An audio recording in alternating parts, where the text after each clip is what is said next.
Assalamualaikum warahmatullahi wabarakatuh.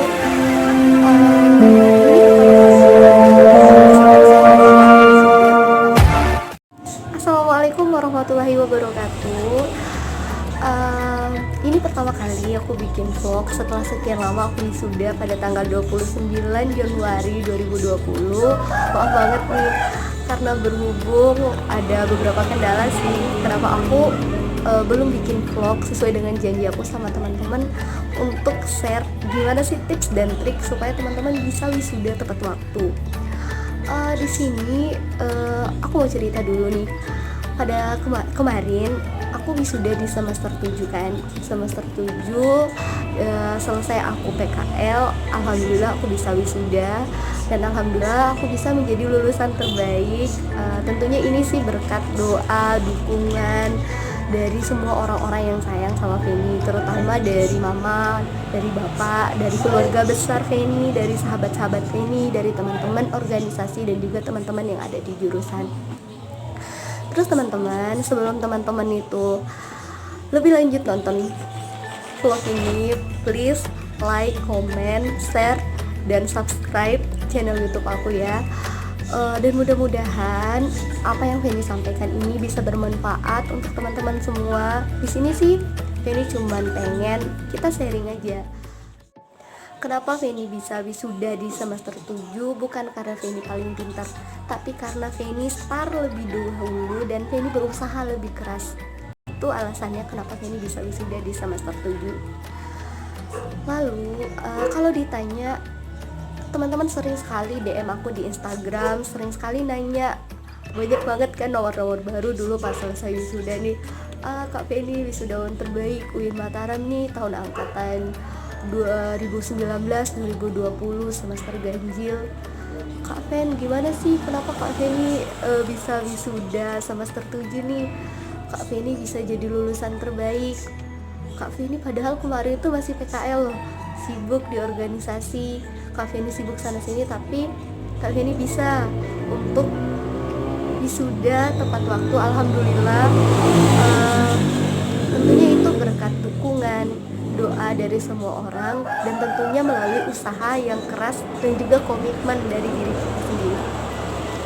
Kalau ingin cerita teman-teman, dari dulu, dari Feni semester 1, Feni pengen banget jadi wisudawan terbaik utama. Feni kan orangnya ambisius nih. Jadi di kamar itu dulu pas semester 1 itu Feni udah nulis besar-besar di kamar, pengen jadi wisudawan terbaik. Dengan rentetan IPK Feni per semester itu Feni tulis, oh IPK aku segini nih semester ini, besok harus segini. Aku kurangnya di sini, aku mau memperbaikinya di sini. Jadi sudah Feni tetapkan dari dulu. Cerita lebih awal dulu. Teman-teman kalau saat ini teman-teman ada di semester 7, semester 5, semester 3, ataupun teman-teman baru masuk kuliah, teman-teman harus punya goals. Tujuan dari teman-teman awalnya, hope-nya teman-teman, kenapa teman-teman pengen kuliah? Apa sih target dari teman-teman yang ingin teman-teman capai? Misalnya targetnya nih teman-teman pengen jadi wisudawan terbaik. Apa sih langkahnya sehingga teman-teman bisa jadi wisudawan terbaik? Teman-teman pengen misalnya gabung di organisasi ternama lah, organisasi penerima beasiswa nih, pamer nih organisasi Genbi katakanlah, generasi baru Indonesia penerima beasiswa dari Bank Indonesia. Oh ini nih langkah yang harus teman-teman raih, langkah yang harus teman-teman lalui. Teman-teman pengen menjuarai karya tulis ilmiah, oh saya harus ikut pelatihan ini, saya harus ikut pelatihan ini. Jadi nantinya teman-teman bisa mengukur, saya sudah melalui step ini dan saya sudah berada di sini, dan itu nantinya ada kepuasan tersendiri. Oke, kita lanjut. Kak, apa sih tips dan trik dari Kak Feni sehingga Kak Feni kemarin kok bisa wisuda semester 7? Kata-kata kok bisa gitu seakan-akan meragukan ya. Sebenarnya di sini aku cuman punya 2 trik. Trik yang pertama ikhtiar, dan yang kedua itu doa. Ikhtiar ini sendiri aku punya beberapa lagi tipsnya. Ikhtiar atau usaha yang bisa teman-teman lalui agar teman-teman bisa tepat waktu dan bisa meraih nilai secara maksimal. Yang pertama, teman-teman berangkat dari komitmen dari hati teman-teman itu sendiri. Komitmen yang akan mengantarkan teman-teman untuk meraih sesuatu yang sudah teman-teman targetkan dari awalnya. Pengen jadi wisudawan terbaik, oh saya harus melalui langkah ini. Pengen jadi lulusan terbaik, saya harus melalui langkah ini. Bikin komitmen dari hati. Sesuatu yang dimulai dari hati pasti akan nyampe ke hati juga, kan itu pepatahnya. Tapi jangan baper. Terus yang kedua, setelah teman-teman bikin komitmen dari diri sendiri, teman-teman buatlah konsep penulisan proposal ataupun konsep penulisan skripsi teman-teman semua sesuai dengan standar dari universitas kalian. Kak, banyak nih yang nanya. Kemarin kan Penny sempat juga nih chat beberapa teman-teman yang nanya, dan Penny share, teman-teman silakan bikin konsep penulisan. Kak, maksud dari konsep penulisan itu kayak gimana? Jadi maksud dari konsep penulisan itu sama aja sama sistematika ya. Kan misalnya nih di kampus ini UIN, sistematikanya misalnya bab 1 latar belakang itu misal judul kalian, kayak judul aku kemarin kan efektivitas penerapan sistem informasi manajemen data dalam upaya pencegahan manipulasi data.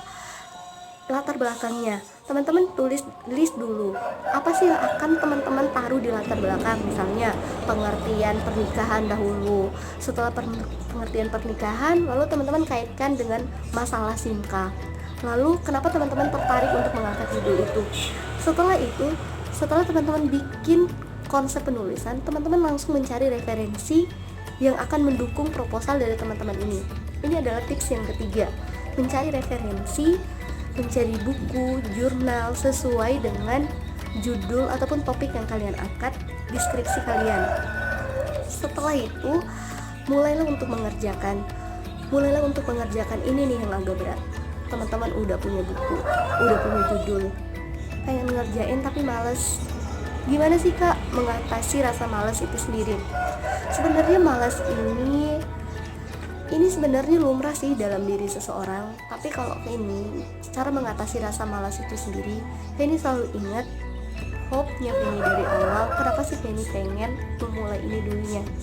Penny ingat lagi orang tua Penny yang udah capek-capek kuliahin Penny sejauh ini, tapi malah Penny enak-enakan rebahan di kos, nggak ada kegiatan yang produktif, enakan chattingan, main sosial media. Padahal itu tuh buang waktu kita sama sekali.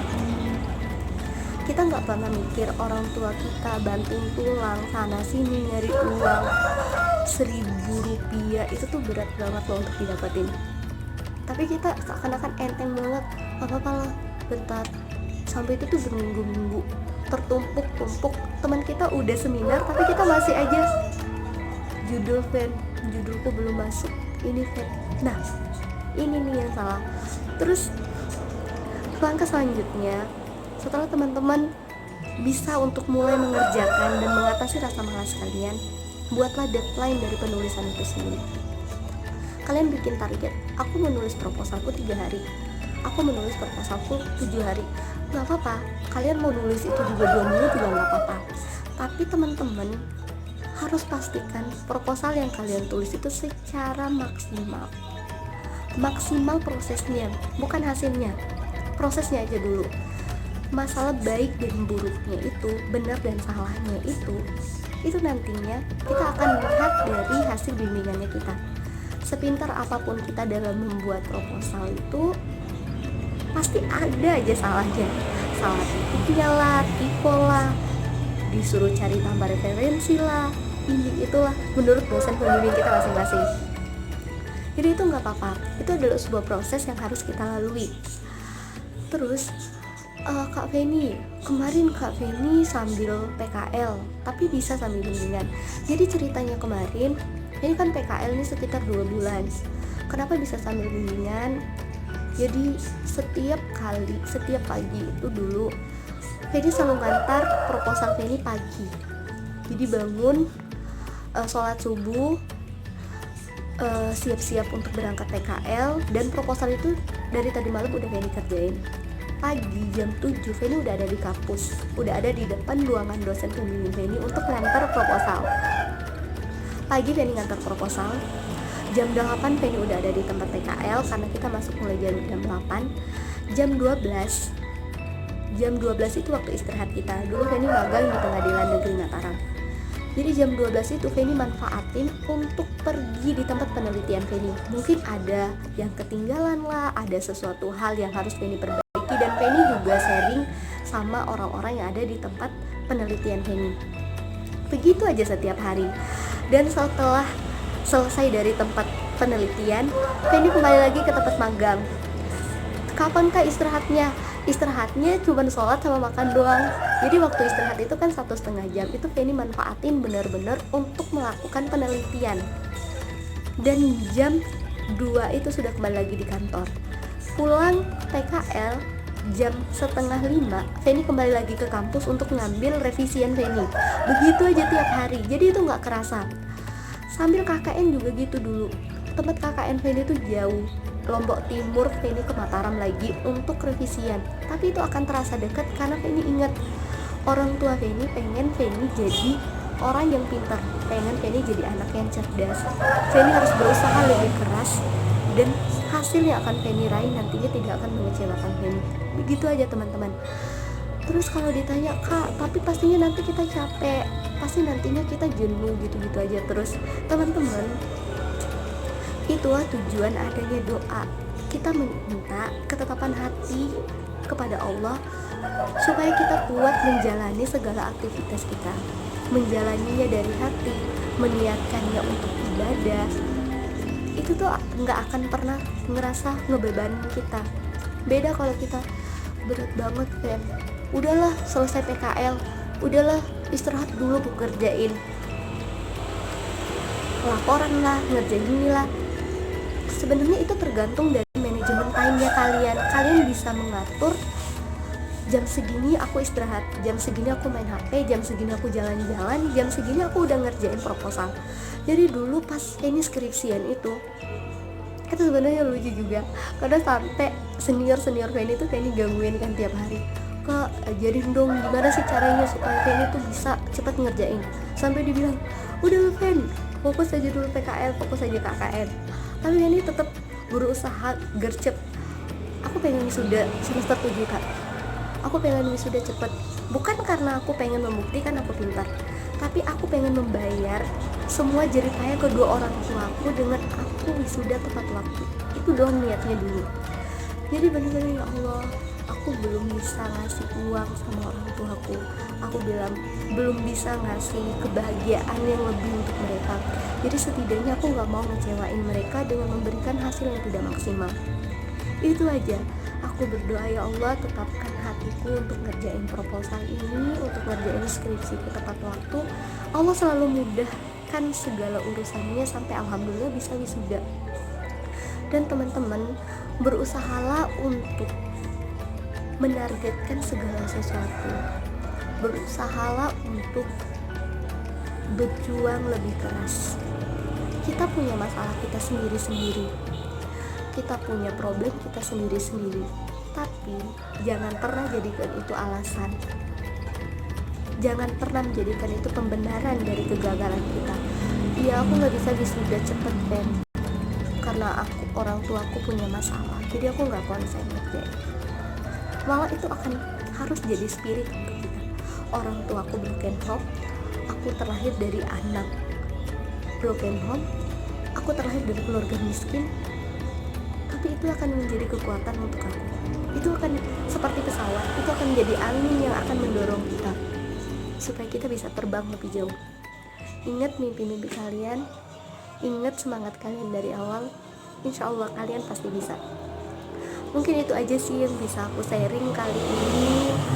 Mudah-mudahan apa yang aku sampaikan bisa bermanfaat untuk kalian. Tetap semangat, dan insya Allah aku akan bikin lagi video-video sharing aja sih kali ya, karena aku juga masih belajar, aku masih berproses sama seperti kalian. Tetap semangat mengerjakan skripsi kalian, ingat orang tua, ingat mimpi-mimpi kalian, dan insya Allah kalau kalian meniatkannya untuk ibadah, itu akan bernilai ibadah, percayalah.